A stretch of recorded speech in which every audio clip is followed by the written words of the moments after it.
नमस्कार साथियों, शर्वा क्लासेज में सभी साथियों का हार्दिक स्वागत है। साथियों, कक्षा 12 के विद्यार्थियों के लिए अपन ने क्लास अपनी शुरू कर रखी है, तो सभी विद्यार्थी अधिक से अधिक संख्या में जुड़े और आपके अपने शर्वा क्लासेज यूट्यूब चैनल है उसको सब्सक्राइब कर लें, बेल आइकन दबा लें, ताकि जैसे ही क्लास अपलोड होती है तो आप तक उसका नोटिफिकेशन है वो पहुंच सके। हम बात कर रहे हैं कक्षा 12 में मानव भूगोल के मूलभूत सिद्धांत है, उसका चैप्टर 7 जो है उस पर चर्चा अपन कर रहे हैं। अपना चैप्टर है परिवहन व संचार।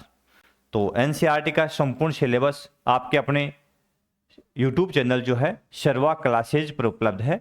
तो सभी साथी आपके अपने यूट्यूब चैनल शर्वा क्लासेज, इसके साथ साथ में इसी नाम से अपना खुद का एप्लीकेशन, तो एप्लीकेशन भी इसी नाम से अपना गूगल प्ले स्टोर पे है, तो सभी साथी इसे डाउनलोड कर लें। यहाँ पे फ्री ऑफ कॉस्ट कक्षा 12 के विद्यार्थियों के लिए मैंने फ्री ऑफ कॉस्ट बिना किसी चार्ज के यहाँ पे कोर्स उपलब्ध करवाया जा रहा है। तो अधिक से अधिक संख्या में साथी जुड़ें और यहाँ से फ्री ऑफ कॉस्ट है आप चैनल से जुड़ करके और कोर्स भी ले सकते हैं। तो शुरू करें आज की क्लास, जिसमें अपन चर्चा कर रहे हैं परिवहन व संचार की। इसका पार्ट 4 मुख्य रूप से है। आज अपन चर्चा करेंगे प्रमुख जो आंतरिक जलमार्ग है, इसमें जो नदियां हैं उन नदियों की चर्चा करेंगे कि विश्व के ऐसे कौन कौन से क्षेत्र है जिसमें परिवहन के लिए नदियों का उपयोग मुख्य रूप से किन किन नदी क्षेत्रों का उपयोग किया जाता है। तो तटीय नौ परिवहन क्या है, चलो यहां से स्टार्ट करते हैं। तटीय नौ परिवहन होता क्या मुख्य रूप से, तो तटीय नौ परिवहन का यदि अपन चर्चा करें तो यह परिवहन क्या है, तो यह परिवहन किसी भी देश की जिसकी सबसे लंबी तटीय सीमा, समुद्र सीमा लंबी होती है, उस देश के लिए बड़ी महत्वपूर्ण सुविधा होती है ना। तो लंबी तटीय सीमाओं वाले देशों के लिए ज्यादा महत्वपूर्ण है, क्योंकि उन देशों में तट के सहारे है। देश के स्थल परिवहन की बजाय ये जल परिवहन है वो सस्ता पड़ता है और तटीय भागों में सामान को एक स्थान से दूसरे स्थान पर पहुंचाना आसान हो जाता है। तो उन देशों के लिए महत्वपूर्ण है। इसमें कौन कौन से देश है, जैसे संयुक्त राज्य अमेरिका है, भारत है, चीन, ऐसे देश है जिनमें मुख्य रूप से क्या है, तटीय नौ परिवहन का महत्व है। शेंगेन देशों की स्थिति तटीय नौ परिवहन के लिए उपयोगी मानी जाती है। अब ये शेंगेन देश कौन से होते हैं मुख्य रूप से, तो वो यूरोपीय देश मुख्य रूप से शेंगेन देश कौन से है, जिन्होंने समझौता कर रखा है कि वो अपने देश की जो सीमाएं हैं उन सीमाओं में अपने पड़ोसी देश, कुल 29 देश ऐसे है जिन्होंने इस समझौते पर हस्ताक्षर कर रखे हैं और उन्होंने बेरोक टोक लोगों के आवागमन को खुली छूट दे रखी है। एक देश का नागरिक दूसरे देश में बिना किसी वीजा के आसानी से ट्रेवल कर सकता है। तो वो शेंगेन देश या एक प्रकार का शेंगेन समझौता कहलाता है ना। तो शेंगेन कंट्री कौन कौन से है, ये समूह है कौन सा, तो शेंगेन समूह के अंदर 29 यूरोपीय देश कौन से है, 29 यूरोपीय देश इसमें शामिल है। तो यह 29 देशों का एक समूह है जिन्होंने सीमा नियंत्रण समाप्त कर मुक्त आवागमन प्रारंभ कर दिया, यानी सीमा नियंत्रण समाप्त कर दिया और मुख्य रूप से मुक्त आवागमन प्रारंभ करने का तात्पर्य समझ गए होंगे आप कि बेरोक टोक किसी भी देश में आया और जाया जा सकता है। जैसे हम यहाँ से नेपाल जाते हैं तो भारत से नेपाल जाने के लिए किसी वीजे की आवश्यकता नहीं होती है ना, तो बेरोक टोक अपन सीमा पार कर लेते हैं आराम से। ठीक वैसा ही ये सिस्टम यूरोपीय 29 देशों ने लागू कर रखा है। इसमें प्रमुख देश कौन कौन से है, तो देखिए यूरोप के वो देश जो प्रमुख, ऑस्ट्रिया, बुल्गारिया, क्रोएशिया, चेक गणराज्य, Denmark, Estonia, Finland, France, Germany, Greece, Hungary, Italy, Latvia. ठीक है, ये प्रमुख देश है। Lithuania, Luxembourg, Malta, Netherlands, Poland, पुर्तगाल, स्लोवाकिया है ना, स्लोवेनिया, स्पेन और स्वीडन, ये इसके प्रमुख देश है। उसके बाद में गैर यूरोपीय संघ है ना, तो देखो ये यूरोपीय संघ के देश है ना, और फिर है ये गैर यूरोपीय संघ, यानी यूरोपीय संघ के अलावा कौन कौन से ऐसे देश मुख्य रूप से है, तो गैर यूरोपीय देशों में आइसलैंड, नॉर्वे है ना, लिechtenstein और स्विट्जरलैंड मुख्य रूप से गैर यूरोपीय देश है। और आगामी आने वाले 2025 में जो समझौते पर हस्ताक्षर किए हैं जो देश इस शेंगेन समूह में जुड़ने वाले हैं वो बुल्गारिया और रोमानिया।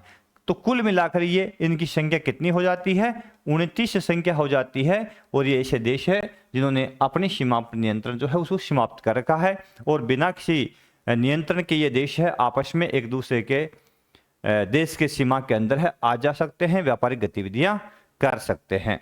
ठीक है, अगला बिंदु, अगला है नौ परिवहन की प्रमुख नहरें।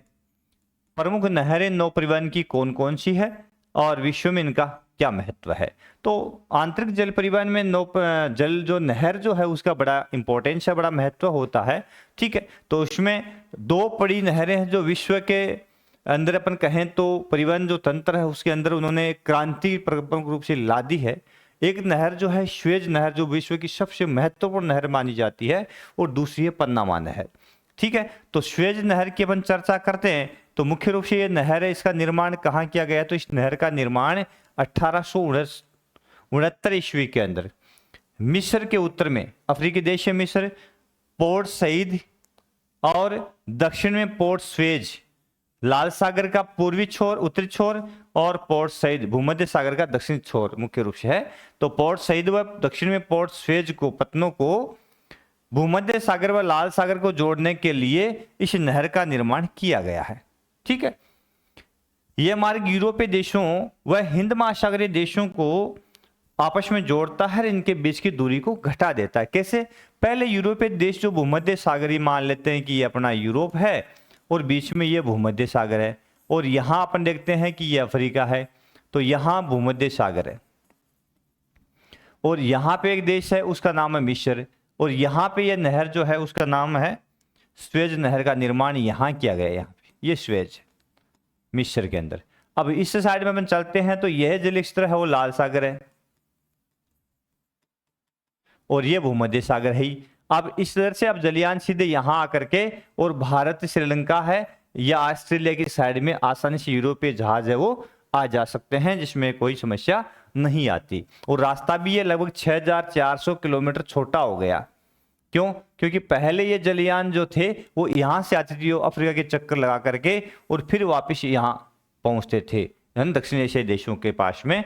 तो काफी लंबा रास्ता इनको तय करना पड़ता था, लेकिन स्वेज नहर के बनने के बाद भूमध्य और लाल सागर को जब जोड़ दिया गया है ना, तो उसके बाद में ये रास्ता लगभग 6500 किलोमीटर छोटा हो गया, शॉर्ट हो गया, और इजीली अब जलयान जो है आसानी से यहाँ कोलंबो है ना, इसके अलावा मुंबई, सिंगापुर इन पत्तनों में सामान ला करके दे सकते हैं, यानी इनके बीच आवागमन है वो सुलभ हो गया है। ठीक है, अगला बिंदु देखिए, अगला बिंदु है स्वेज नहर के बारे में कि यह नहर 160 किलोमीटर लंबी है, 11 से 15 मीटर गहरी है। इस नहर में प्रतिदिन 100 से अधिक जलयान कितने जाते हैं डेली, 100 से अधिक जलयान है वो आवागमन करते हैं। इस रास्ते पर अधिक कर के कारण देखो यहाँ पे टैक्स अधिक लगता है। क्या अधिक लगता है? टैक्स अधिक लगता है। तो टैक्स ज्यादा लगने के कारण कुछ जलयान जो है जिसके अंदर समय या लंबी दूरी जो है कोई ज्यादा मायने नहीं रखता है ना, और अधिक भार को लेके जाना है तो उत्तमान सा अंतरिप होते हुए आ जाते हैं। यानी यह अफ्रीका महाद्वीप के चक्कर अभी बताया मैंने ना, अफ्रीका के चक्कर लगा करके, अफ्रीका के दक्षिण से चक्कर लगा करके उस भाग से घूम करके आ जाते हैं, जिनके लिए जल्दी पहुंचना अनिवार्य नहीं है वो जलयान। ठीक है, अगला बिंदु अब देखिए, इस स्वेज नहर इस क्षेत्र में एक रेल मार्ग भी है स्वेज नहर के साथ साथ में, जो स्वेज नहर तक है और स्वेज नहर से इस्लामिया तक। ठीक है, इसके साथ साथ में एक रेल मार्ग भी चलता है मिस्र के अंदर। इस्लामिया से एक शाखा इसकी कैरो है ना, मिस्र की राजधानी कैरो को जाती है मुख्य रूप से। नील नदी से एक नौगम्य नहर भी स्वेज नहर से इस्लामिया को मिलाती है। यानी नील नदी जो विश्व की सबसे लंबी नदी मुख्य रूप से जो अफ्रीका में बहती है और मुख्य रूप से भूमध्य सागर में आकर के अपना मुहाना बनाती है, तो इस नदी से एक नहर निकाली गई है और उस नहर से किसको जोड़ दिया गया है? स्वेज नहर। ठीक है, और मुख्य रूप से यहाँ प्रमुख नगर कौन सा है? इस्लामिया। इस नहर के द्वारा भी इसको जोड़ा गया है, तो नील नदी से भी ये जुड़ी हुई है। ठीक है, अगला बिंदु देखिए, अगली नहर आती है पन्नामा नहर। इसमें किन को जोड़ा गया है? तो प्रशांत महासागर और अटलांटिक महासागर को आपस में जोड़ा गया है। तो यह नहर पूर्व में अटलांटिक महासागर व पश्चिम में प्रशांत महासागर को जोड़ती है। इसका निर्माण पन्नामा जलडमरू मध्य के आर पार, पन्नामा जलडमरू मध्य के आर पार कोलोन व पन्नामा नगर के बीच संयुक्त राज्य अमेरिका द्वारा किया गया। किसके द्वारा? अमेरिका द्वारा। देखिए ये मान लेते हैं संयुक्त राज्य अमेरिका है, ठीक है, और यहाँ पे मिस्र की खाड़ी है, और उसके बाद में यहाँ ये दक्षिण अमेरिका है, ठीक है। तो यहाँ पे ये नहर, यहाँ पे अटलांटिक महासागर और यहाँ पे प्रशांत महासागर, इन दोनों को यहां जोड़ा गया है, ये नहर पन्नामा, ठीक है। यहां पर मुख्य रूप से स्थल है पन्नामा, इस पन्नामा के अंदर मुख्य रूप से ये नहर है बनाई गई है।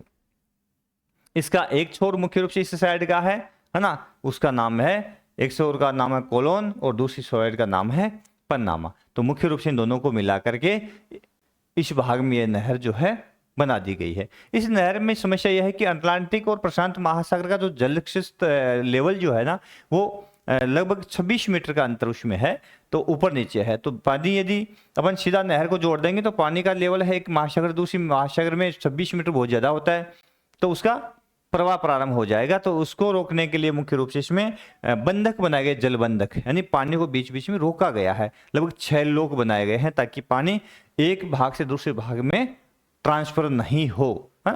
तो इस नहर के बनने से क्या फायदा हुआ है? इससे बनने से फायदा हुआ कि उत्तर अमेरिका के प्रमुख जलयान इधर से पन्नामा नहर से होते किस ओर आ गए? दक्षिणी अमेरिका के इस भाग में आ गए, है ना। उत्तर अमेरिका के दोनों छोरों में, इस साइड में सैन फ्रांसिस्को साइड में भी अपने सामान को ले ला करके यहाँ दे सकते हैं। इसके अलावा प्रशांत महासागर होते हुए दक्षिणी पूर्वी एशिया जो है वहां पर भी सामान को वो पहुंचा सकते हैं, तो इसका फायदा हुआ है। इस नहर के दोनों ओर 8 किलोमीटर क्षेत्र को नहरी क्षेत्र बता करके खरीदा गया है और उसका नाम नहर मंडल दे दिया गया है, और संयुक्त राज्य अमेरिका के द्वारा इसका निर्माण किया गया है। तो किस नहर की बात करें अपन? पन्नामा नहर की। तो यह नहर 72 किलोमीटर लंबी है, वो 160 किलोमीटर, ये 72 किलोमीटर लंबी है। 12 किलोमीटर गहरी कटान युक्त है, काफी खाई युक्त है। इस नहर में 6 जलबंधक बनाए गए हैं। मैंने कहा पानी के लेवल में फर्क है, जिसके कारण इसे लोक सिस्टम बनाए गए हैं, 6 लोक, ठीक है, ताकि जल का लेवल जो है उसको रोका जा सके। अतः जलयान पन्नामा की खाड़ी में प्रवेश करने से पहले 6 बंधकों द्वारा भिन्न ऊंचाई यानी 26 मीटर का अंतर जो है उस सतह को पार कर लेते हैं बंधकों के माध्यम से। बंधक समझ गए होंगे, मैंने बताया कि जैसे यहाँ का पानी यदि इतना ऊंचा है जल का लेवल, और यहाँ का पानी जो है यदि 26 मीटर नीचा है, अब ये पानी सीधा होगा तो यहाँ आ जाएगा, तो बीच में लोक बना दिए गए जगह जगह पानी को रोकने के लिए, ठीक है। तो कितने बंधक है इसमें? 6 बंधक बना दिए गए। अगला है, इस नहर के निर्माण के बाद न्यूयॉर्क पूर्वी छोर हो गया अमेरिका का, सैन फ्रांसिस्को के बीच की दूरी लगभग 13,000 किलोमीटर कम हो गई। अब ये कैसे कम हो गई? तो मैंने अभी बताया था आपको कि मान लेते हैं कि ये कौन सा है? उत्तर अमेरिका, और यहां प्रमुख नगर आ गया न्यूयॉर्क। तो यहां से कोई जलयान चलता है तो पन्नामा, ये पन्नामा होते हुए यहां गए सैन फ्रांसिस्को। मैंने कहा कि अमेरिका के दोनों छोरों को और मिलाने का काम ये करता है, नहर करती है, यानी न्यूयॉर्क को किसे जोड़ती है? सैन फ्रांसिस्को से मुख्य रूप से जोड़ने का काम करती है। तो ये दूरी, अब पहले यहां से न्यूयॉर्क से जलयान चलता था तो संपूर्ण पृथ्वी के चक्कर लगा करके प्रशांत महासागर होते हुए यहां पहुंचता था, ठीक है। तो ये काफी लंबी दूरी थी, तो लगभग संपूर्ण पृथ्वी के चक्कर लगा के यहां पहुंच रहा है, तो काफी लंबी दूरी है। इस कारण से ये 13,000 किलोमीटर की दूरी सिर्फ अमेरिका के पूर्वी और पश्चिमी छोर के अंदर कम कर दी इसने। तो पन्नामा नहर का महत्व किसके लिए और अधिक बढ़ जाता है? संयुक्त राज्य अमेरिका के लिए बहुत अधिक बढ़ जाता है, ठीक है ना।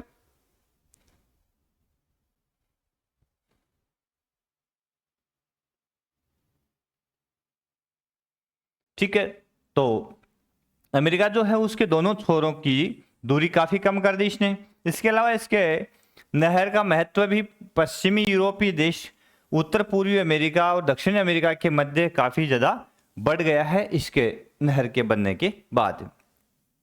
इसको यदि हम देखेंगे मानचित्र के अंदर तो हमें मालूम चलेगा वास्तव में यह है क्या, किस रूप में है। तो मानचित्र में भी इसका अध्ययन अपन करेंगे। देखिए आपको मिनिमाइज एक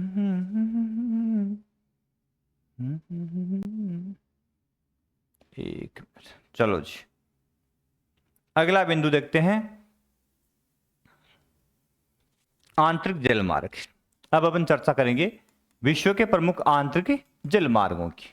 ठीक है, आंतरिक जल मार्ग कौन कौन सी नदियां हैं जो विश्व में प्रमुख परिवहन के लिए सुविधाएं प्रोवाइड करती है, महत्वपूर्ण नदियां।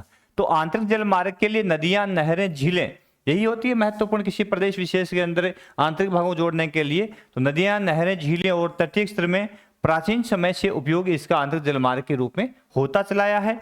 यहाँ नाव है, स्टीमर, छोटे बड़े स्टीमर चलते हैं, परिवहन के लिए उपयोग किए जाते हैं, जो यात्रियों को और माल को एक स्थान से दूसरे स्थान पर पहुंचाने का काम करते हैं।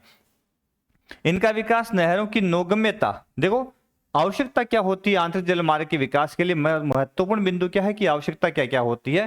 तो नौगम्यता बनी रहे। अब नहर में नौगम्यता बनाए रखने के लिए किस चीज की आवश्यकता होती है, किस चीज की आवश्यकता होती है कि उसमें प्रॉपर नहर के अंदर जल की आपूर्ति हो, उसकी गहराई पर्याप्त हो, जल उसमें ढाल ज्यादा नहीं हो, उसमें जैसे कोई नदी बह रही तो उसमें अवसाद नहीं हो, उसका तल जो है वो काफी गहरा हो, उन उसमें वर्ष पर्यंत जो है जल की आपूर्ति बनी रहती हो, इसके अलावा उसमें जलप्रपात नहीं हो, है ना। तो इस प्रकार से कहें तो उसमें नौगम्यता हो, चौड़ाई और गहराई उसकी अच्छी हो, जल प्रवाह है कि निरंतर उसमें बनी रहे। उपयोग लाई जाने वाली प्रौद्योगिकी के ऊपर निर्भर करता है कि किस प्रौद्योगिकी का उपयोग वहां पे किया जा रहा है, जिसके द्वारा उसमें जो परिवहन का उपयोग है हो सकता है किस प्रकार से उसकी उपयोगिता हो बढ़ जाती है। तो ये डिपेंड करता है उस टेक्नोलॉजी पर कि किस तरह की टेक्नोलॉजी वहां पे अपन यूज कर रहे हैं। तो विश्व के प्रमुख नदी जल मार्ग कौन कौन से हैं, इनका बड़ा महत्व यहाँ से शिक्षा बोर्ड परीक्षा के अंदर मुख्य रूप से कई प्रश्न पूछ लिए जाते हैं ना। तो किस तरह के प्रश्न पूछते हैं देखिए। तो पहला अपन विश्व का प्रमुख नदी जल मार्ग में राइन नदी, जो यूरोप की प्रमुख नदी है, उसके बारे में देखते हैं। राइन नदी जल मार्ग ये सबसे महत्वपूर्ण नदी जल मार्ग है।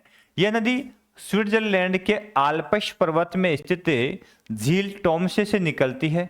ठीक है, इसका मतलब ये स्विट्जरलैंड से निकलती है और दक्षिण से उत्तर की ओर बहेगी, लगभग 1230 किलोमीटर प्रवाहित होती है। लंबाई कितनी है, 1230 किलोमीटर, और यूरोप की प्रमुख नदी है। प्रवाहित होकर के उत्तरी सागर में नीदरलैंड में जाकर के अपना मुहाना बनाती है और उत्तरी सागर में गिर जाती है। कहां गिरती है, नीदरलैंड के अंदर। ठीक है, यह नदी कहां कहां बहती है, स्विट्जरलैंड, उसके बाद में आगे आ गया जर्मनी, उसके बाद में फ्रांस, उसके बाद में नीदरलैंड में जाकर के अपना मुहाना बना लेती है। तो स्विट्जरलैंड, जर्मनी, फ्रांस और नीदरलैंड है, वहां अपनी सुविधाएं परिवहन की ये प्रोवाइड करती है मुख्य रूप से। यह नदी कौन सी, किस नदी की बात करें, राइन नदी की। स्विट्जरलैंड के बेशल से प्रमुख पतन है, भूमध्य सागर के तट पर बेशल स्विट्जरलैंड का प्रमुख पतन है ना। तो बेसल से नीदरलैंड में रोटरडम अपने मुहाने तक लगभग 700 किलोमीटर नौकायन योग्य है। तो यहां से राइन नदी कितने किलोमीटर नौकायन योग्य है, 700 किलोमीटर। यह जलमार्ग स्विट्जरलैंड, जर्मनी, फ्रांस, बेल्जियम व नीदरलैंड के औद्योगिक क्षेत्रों को उत्तरी अटलांटिक समुद्री मार्ग से भी जोड़ता है। समझ गए, यानी दक्षिण से भूमध्य सागर के उत्तरी छोर से ये जलमार्ग जो है अपना जो अटलांटिक महासागर का जो पूर्वी छोर है मुख्य रूप से उसी से भी जोड़ता है, या उत्तरी अटलांटिक समुद्री मार्ग से भी ये जोड़ता है। यह विश्व का अत्यधिक प्रयोग, देखिए विश्व का सबसे अधिक प्रयोग किया जाने वाला जलमार्ग कौन सा है, तो राइन जलमार्ग प्रयोग किया जाने वाला जलमार्ग है, जिस पर प्रतिवर्ष 20,000 जलयान प्रतिवर्ष और 2 लाख आंतरिक मालवाहक पोत चलते हैं। तो काफी ज्यादा इसके ऊपर लोड रहता है मुख्य रूप से अपन देखें, है ना। तो यूरोप के अंदर इस राइन नदी जलमार्ग का उपयोग जो है काफी अधिक किया जाता है। वर्ष भर इसमें 20,000 जलयान, 2 लाख आंतरिक क्षेत्र में जो छोटे पोत है, जो मालवाहक है, वो एक स्थान से दूसरे स्थान पर माल को पहुंचाने के लिए चलते हैं। तो काफी महत्व इसका, किसका, राइन नदी क्षेत्र का। उसके बाद में अगला बिंदु आता है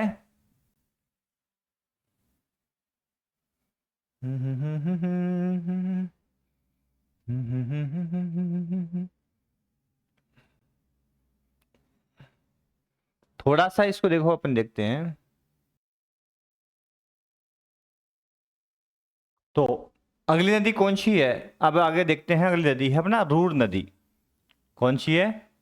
रूर नदी। और राइन की प्रमुख सहायक नदी है रूर नदी। तो यह राइन की प्रमुख सहायक नदी है जो शोरलैंड क्षेत्र जर्मनी से निकलती है। मुख्य रूप से विंटरबर्ग शहर के पास से 670 मीटर की ऊंचाई से ये निकलती है और 219 किलोमीटर बह करके डसेल्डोर्फ के पास में राइन नदी के अंदर शामिल हो जाती है ना। कहाँ है? डसेल्डोर्फ के पास में ये राइन में शामिल हो जाती है।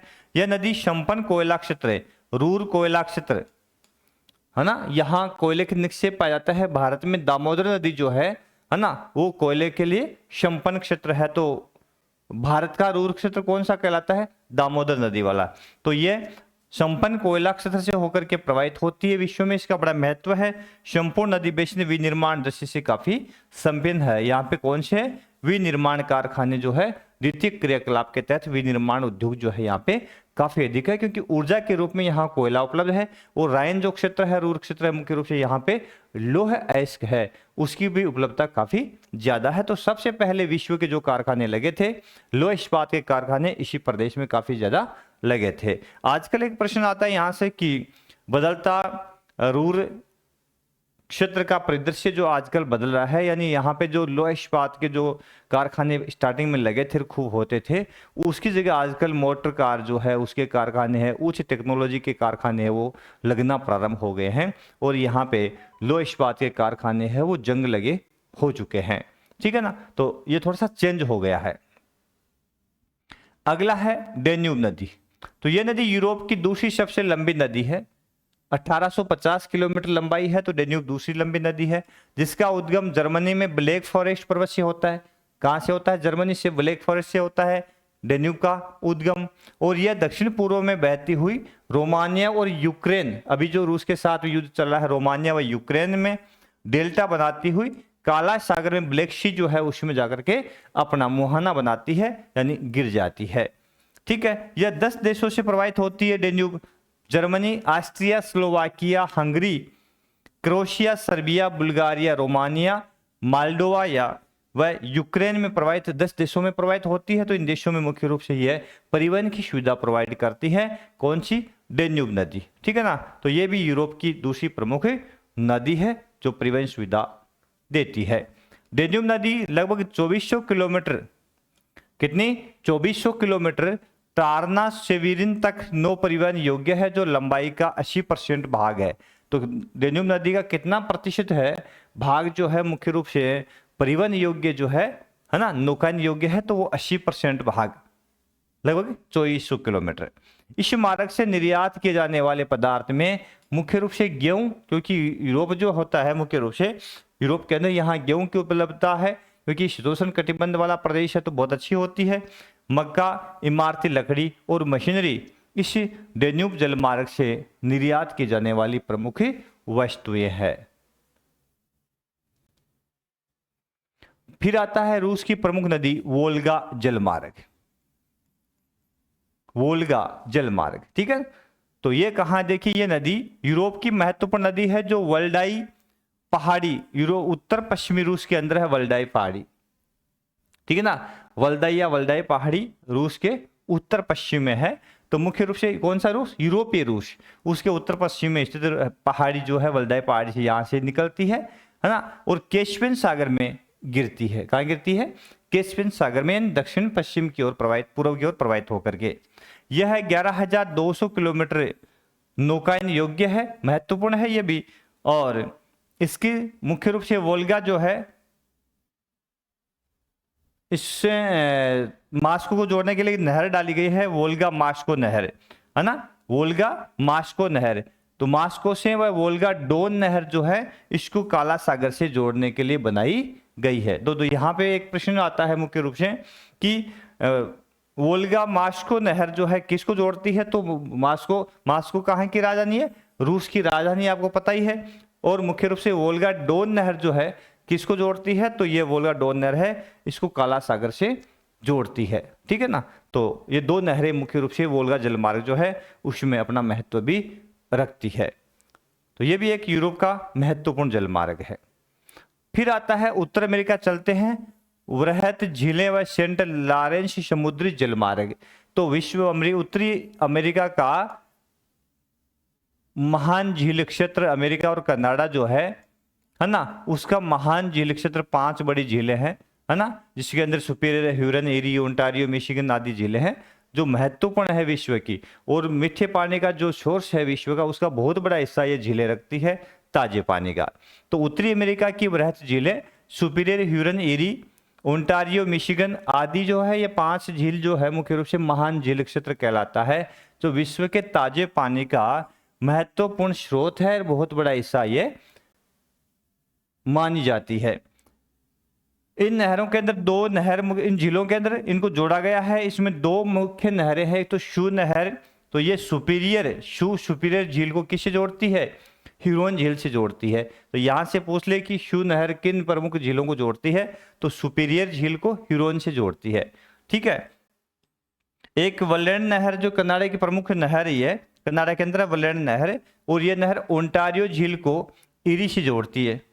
ठीक है ना, ओंटारियो को इरी से जोड़ती है ये वलेन नहर, जो कनाडा की महत्वपूर्ण नहर मानी जाती है। अब ये विश्व का मानचित्र अपन देखें थोड़ा सा, तो इसमें आपको कुछ बातें जो है अपन क्लियर करने का प्रयास यहाँ पे करेंगे। देखिए, अभी अपन ने चर्चा की थी मुख्य रूप से कुछ नदियों के बारे में चर्चा की थी। तो यहाँ से एक नदी जो है उसका प्रवाह अपन ने किया था, और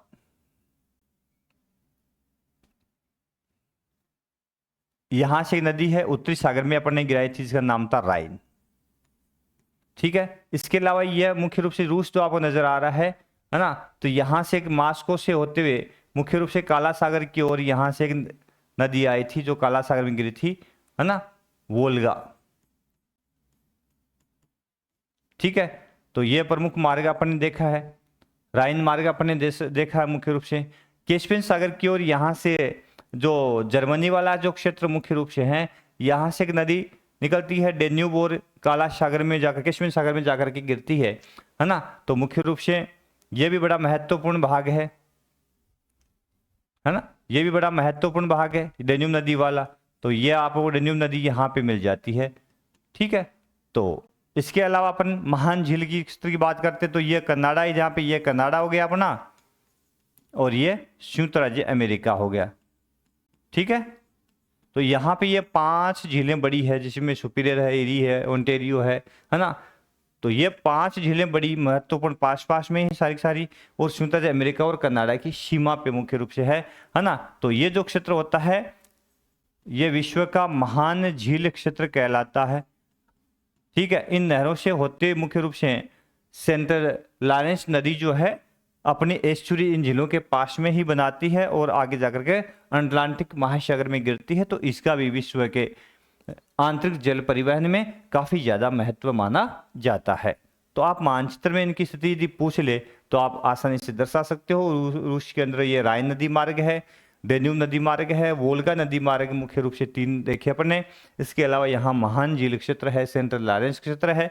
एक यूरोप का यहाँ से आएगा मुख्य रूप से संयुक्त राज्य अमेरिका के मध्यवर्ती भाग से और मेक्सिको की खाड़ी तक, यहाँ पे मिसिसिपी मिशोरी वाला जो क्षेत्र है ना, या मिसिसिपी ओहियो जलमार्ग जो है वो यहाँ पे मिल जाएगा। तो ये जलमार्ग भी बड़ा महत्वपूर्ण है ना। मिसिसिपी नदी जो मध्य संयुक्त राज्य अमेरिका से निकलती है मुख्य रूप से और मेक्सिको खाड़ी में आकर के अपना मुहाना बनाती है। तो ये यहाँ इस भाग में देखने को मिलती है। अगला है सेंट्रल लॉरेंस की एस्चुरी। सेंट्रल लॉरेंस नदी की एस्चुरी जो है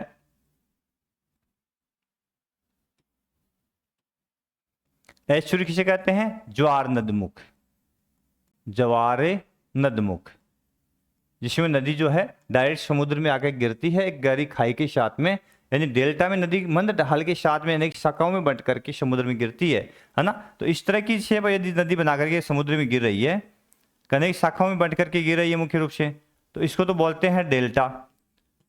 इस तरह की आकृति है जिसमें बारीक मिट्टी का निक्षेप होता है, वो डेल्टा होता है। और नदी समुद्र में सीधी आकर के गहरी खाई के साथ में समुद्र के अंदर गिर जाती है, उसको बोलते हैं एस्चुरी, है ना, एस्चुरी या ज्वार नदमुख कहा जाता है। तो सेंट लॉरेंस नदी जो मुख्य रूप से है क्या बनाती है? एस्चुरी बनाती है। यह वह झीलों के साथ उत्तरी अमेरिका व के उत्तरी भाग में विशिष्ट वाणिज्यिक जलमार्ग की सुविधा प्रदान करती है। इस मार्ग पर प्रमुख पतन है डुलुथ और बुफालो। दो पतन यहां प्रमुख है, डुलुथ और बुफालो। तो पूछ ले कि डुलुथ और बुफालो पतन मुख्य रूप से किस मार्ग पर है, तो आपको पता है सेंट लॉरेंस जो नदी है उस मार्ग पर, या महान झील क्षेत्र व सेंट लॉरेंस नदी मार्ग जो मुख्य रूप से उत्तर अमेरिका का है वहां पे। एक जलमार्ग आता है, अभी मैंने कहा था मिसिसिपी ओहियो जलमार्ग। तो मिसिसिपी नदी मुख्य रूप से कहाँ की है, संयुक्त राज्य अमेरिका है ना, उसका राज्य है मिनीसोटा। मिनीसोटा राज्य के इटास्का झील के पास से निकलती है, इटास्का झील के पास से निकल करके दक्षिण में प्रवाहित होती है, अभी अपने मानचित्र में देखा था, और मेक्सिको की खाड़ी के अंदर मुख्य रूप से अपना मुहाना बनाती है। यह संयुक्त राज्य अमेरिका की सबसे लंबी नदी में से एक नदी है, और मिसिसिपी की सहायक जो है ओहियो नदी मिसिसिपी की सहायक नदी है, यानी ओहियो इसकी सहायक है। ठीक है ना, मुख्य रूप से यह ओहियो नदी है, मिसिसिपी की प्रमुख सहायक नदी है। देखो इसका नाम ये भी मैंने लिख दिया यहाँ पे नोट्स के रूप में कि मिसिसिपी ओहियो जलमार्ग है ना। तो ओहियो मिसिसिपी की प्रमुख सहायक नदी है यह मार्ग। मध्य अमेरिका के क्षेत्रों को मेक्सिको की खाड़ी के क्षेत्रों से जोड़ने का काम करता है। लंबे स्टीमर इस मार्ग पर काफी दूर तक आते हैं, यानी मिनियापोलिस मेक्सिको खाड़ी के पास में है। हाँ, यहाँ तक यहाँ पे बड़े बड़े जलयान जो है सामान को लेकर के आ सकते हैं। तो ये था प्रमुख आंतरिक जलमार्ग के साथ साथ में विश्व के प्रमुख नदी जलमार्ग, विश्व के प्रमुख नदी जलमार्ग की चर्चा विस्तार से अपन ने की है ना। और शेष जो बात है उसकी चर्चा अपन अगले क्लास में करेंगे। तब तक के लिए लेते हैं विदा। सभी साथी आपके अपने सर्वा क्लासेज यूट्यूब उसको सब्सक्राइब कर लें, प्लीज डाउनलोड कर लें आपका अपना एप्लीकेशन, वहां पे फ्री ऑफ कॉस्ट बिना किसी चार्ज के आपको संपूर्ण जो सिलेबस है ना वो आपको उपलब्ध हो जाएगा एनसीईआरटी वाला। तो सभी साथी है जुड़े सर्वा क्लासेज के साथ में, और चैनल को लाइक शेयर सब्सक्राइब कर लें। इन्हीं शब्दों के साथ में क्लास को विराम देते हैं कि बेहतर से बेहतर की तलाश कर, मिल जाए नदी तो समंदर की तलाश कर, टूट जाता है शीशा अक्सर पत्थर की चोट से, टूट जाए पत्थर ऐसा शीशा तलाश कर। तो जी जान के साथ में, लगन के साथ में मेहनत करें, आगे बढ़ें। फिर मिलेंगे अगली क्लास में, तब तक के लिए नमस्कार, जय हिंद, जय भारत।